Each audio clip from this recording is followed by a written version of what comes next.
चांदवड तालुक्यातील रायपूर मनमाड लासलगाव रोडवरील खंडेराव महाराज मंदिराजवळ एका मोटारसायकल आणि इको गाडीची समोरासमोर धडक होऊन अपघात झाल्यामुळे मनमाडच्या 2 तरुणांचा मृत्यू झाल्याची घटना घडली आहे। अपघात झाल्यानंतर रायपूरचे पोलीस पाटील साहेबराव नराळे यांनी ताबडतोब घटनास्थळी धाव घेऊन मदत कार्य सुरू केले।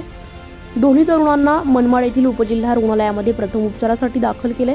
त्यानंतर अधिक उपचारासाठी मालेगाव येथे नेत असतानाच रस्त्यातच त्यांची प्राणज्योत मावळली आहे।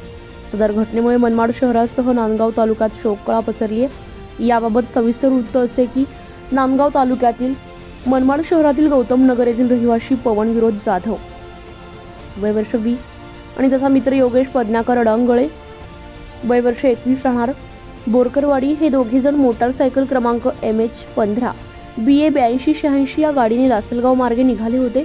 याच वेळी रायपूर येथील खंडेराव महाराज मंदिराजवळील वळणावर समोरून येणारी इको गाडी क्रमांक MH19 DV 7394 या गाडीसोबत समोरासमोर धडक झाली। या धडकेमध्ये पवन आणि त्याचा मित्र योगेश हे दोघे गंभीर जखमी झाले। घटनेची माहिती मिळताच रायपूर येथील पोलीस पाटील साहेबराव नारळे यांनी घटनास्थळी जाऊन मदत कार्य सुरू केलं। दोन्ही तरुणांना मनमाड उपजिल्हा रुग्णालयात आणण्यात आले। यावेळी त्यांच्यावर डॉक्टरांनी प्रथम उपचार केल्यानंतर अधिक उपचारासाठी मालेगाव येथे नेण्यात आले। मात्र मालेगावकडे जात असताना अर्ध्या रस्त्यातच त्या दोघांची प्राणज्योत मावळली।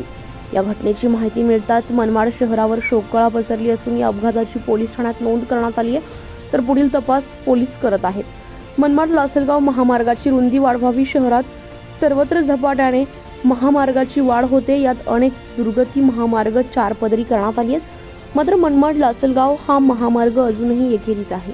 या महामार्गावर मोठ्या प्रमाणात वाहतूक वाढली आहे, त्यामुळे मनमाड ते लासलगाव दरम्यान छोटे मोठे अपघात होऊन अनेक जण जखमी होत आहेत। यामुळे मनमाड ते लासलगाव या महामार्गाची रुंदी वाढवण्याची आवश्यकता असल्याचं नागरिकांचं म्हणणं आहे।